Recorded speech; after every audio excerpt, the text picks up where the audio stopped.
Hey mathematicians, here are your notes for 9.4. I know it says day 1, but it's all one day, so let's get to it.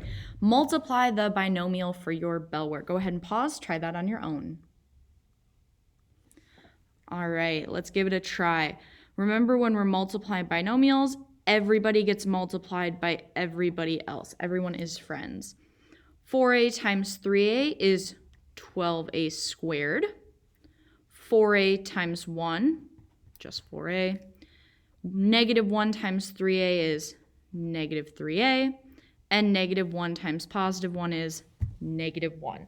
This is a really important step. You might not realize it because we're so used to just simplifying right away. However, I really like showing this step because it comes in handy for what comes next. Notice this problem is a little bit different than the other ones we've been working with because this has a leading coefficient that's not 1.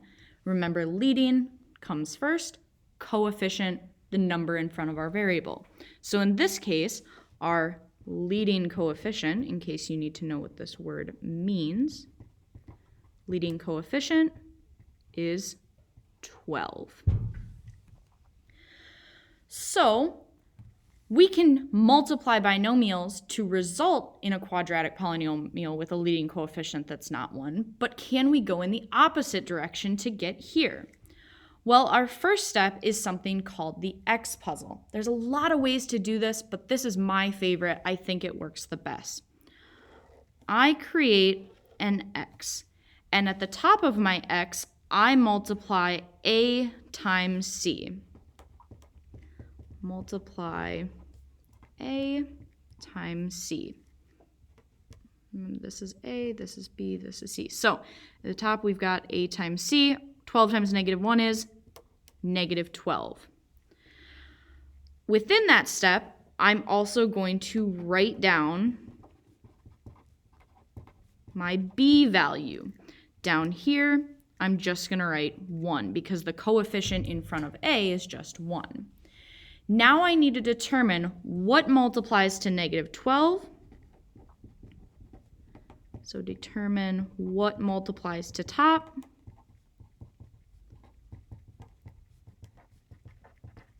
And adds to the bottom number. Thank you for your patience as I write this. So what multiplies to negative 12 and adds to 1? If you need to remember what you're looking for, I put a little multiplier and a little addition symbol in there. As I work through my options, I've got 1 and 12, 2 and 6, 3 and 4. And I know that one of them is going to be negative because they multiply to a negative. In order to get a positive 1, I'm going to do negative 3 and positive 4. Just like what we've been doing in 9.3. We're just taking it up a notch. We're going to rewrite with our new factors. That's why I like that step from earlier. So what I'm going to do is I'm going to keep A and I'm going to keep C, but I'm going to replace this little piece in the middle with my new factors. So I'm going to write it as 12a squared plus, and instead of writing positive A, I'm going to write plus 4a minus 3a minus 1. So notice we're going to keep A and C, rewrite B. And you'll notice that when we do this, we get this step. This is important because now we can factor by grouping. Remember that when we have 4 terms like this, we split it down the middle and we factor out the greatest common factor. So in this case, what do 12a squared and 4a have in common? They both have 4a. What's left over in my first term? 3a. What's left over in my second term? Well, 4a divided by 4a is positive 1. What do my two second terms have in common? Well, they're both divisible by a negative 1. So let's go ahead and divide out negative 1. What's left over? 3a plus 1. I know I did my factoring right because what's in my parentheses matches. And now I can factor that out of both. 3a plus 1 gets factored out. What was left in my first term? Just 4a. What was left in my second term? Just -1. Now I have finished and I've factored by grouping. That was a lot to look at. Let's see it again. So notice we only use the x puzzle because the leading coefficient is not 1. I want to remind you that the other day we had a more efficient method for solving this type of problem where the leading coefficient was 1. We only want to use this if we see a number out in front. All right, let's use that x puzzle again. Remember that at the top we have a times c, and we will multiply. On the bottom, we just have b. We're adding. 3 times -8, -24. b on the bottom, just +2. What multiplies to -24 but adds to 2? Well, if I think through my factors of 24, I know that 6 and 4 multiply to -24, and to get a +2, I want the smaller number to be negative. Now we're going to rewrite it. Keep your a, and then keep your c, and wedge your new factors in between. I make this a little bit easier on myself. I say, does 3 have more in common with -4 or with 6? I think it has more in common with 6.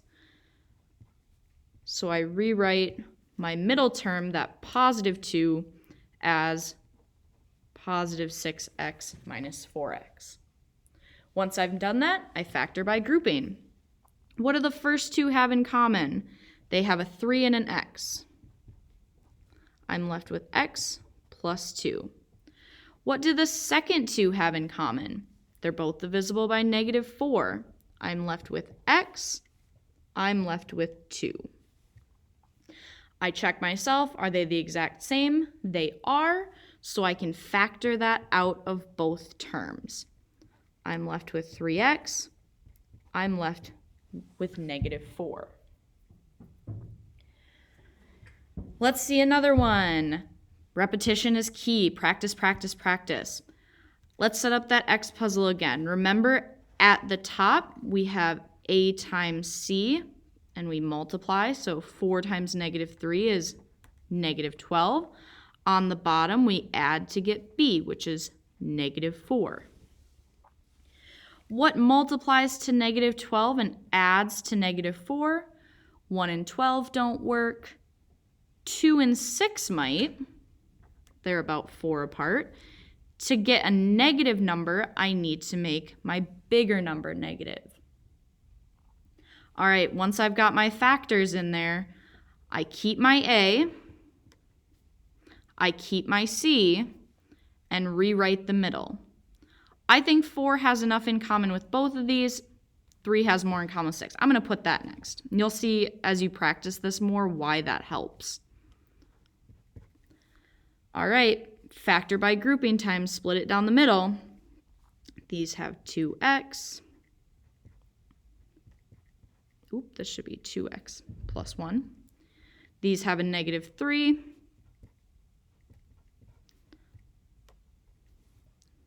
They're both the same, so I factor it out.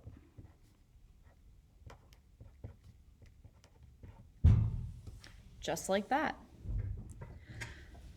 All right, I'm going to leave this one for you to do on your own. So go ahead and pause the video and then come on back and we'll try it together. All right, hopefully you followed those steps. Let's see how well you did. Make your X puzzle. At the top is A and C. On the bottom is our B. A times C is +24. -14 goes to the bottom. What multiplies to a positive number but adds to a negative number? Right away, I know both of my numbers have to be negative.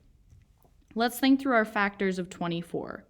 1 and 24, 2 and 12. There it is. Negative 2 plus negative 12 is negative 14.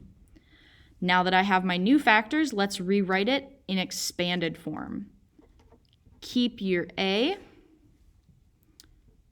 plug in your middle stuff, keep your C. Factor by grouping. These have a 3x in common. These have a negative. If this number is negative, I almost always pull the negative out just so that the first term in my parentheses is positive. You have a higher chance of getting these two the same if you're factoring out the negative. All right, they are the same, so I factor out an x minus 4. I'm left with 3x minus 2. I want you to look at these last two and tell me what you notice. Yes, they do have a non-1 coefficient in front of the quadratic term, but you'll also notice, at least for these specifically, that all the numbers are even. We can make this a lot easier on ourselves if we notice that they have something in common before doing our X puzzle. So for example, in this one, I notice they're all divisible by 2. If I factor out a 2, I'm left with 2x squared plus 13x minus 24. Now that doesn't make a big difference, but it's a lot easier to multiply 2 and 24 than it is 4 and 48. That could cause a really big number and some really awful factors to deal with. So I would much rather take the smaller version. Once I do this, I'm going to ignore that number on the outside and do my X puzzle the same way I normally would. 2 times negative 24 is negative 48. 13 goes on the bottom. What multiplies to 48 but adds to 13? 2 and 24, that won't work. 3 and 16 will though. One of them has to be negative because it multiplies to a negative number. To get 13, we have to make it negative 3. And then your process is the same. Rewrite 2x squared. Notice I'm not touching that 2 on the outside, just leaving it there. I've already dealt with it. Positive 16x, negative 3x, and keep my c, which in this case was negative 24. Factor by grouping.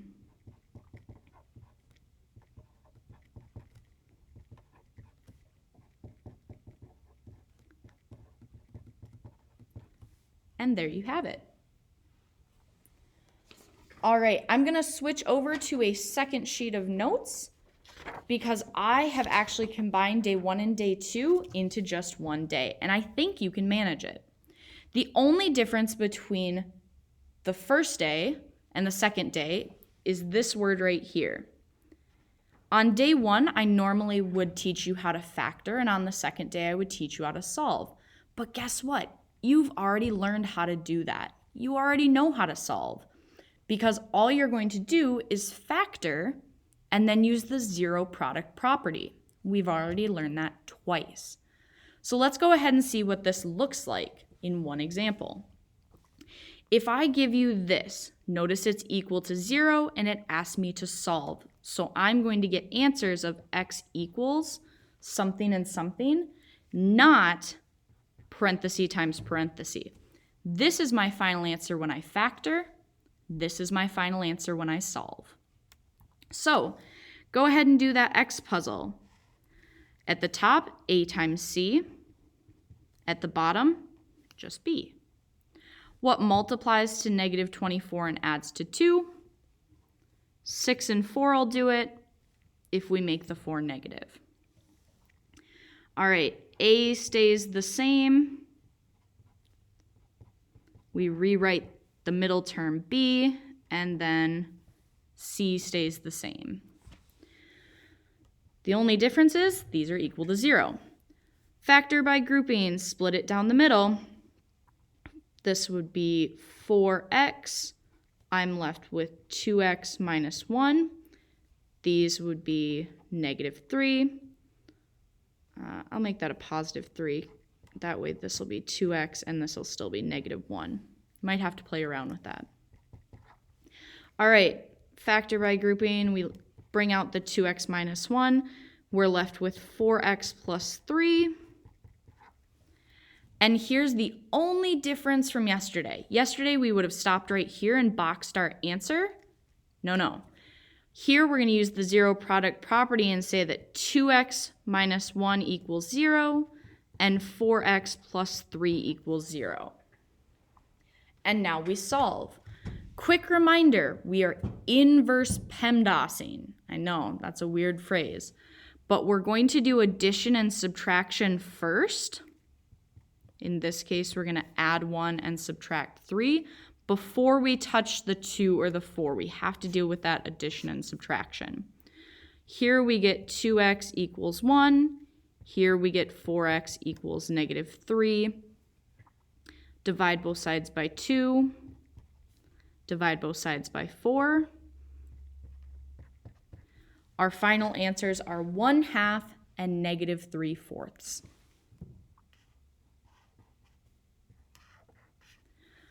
So 9.4, I've wrapped it all up into one day for you, but I know you can handle it.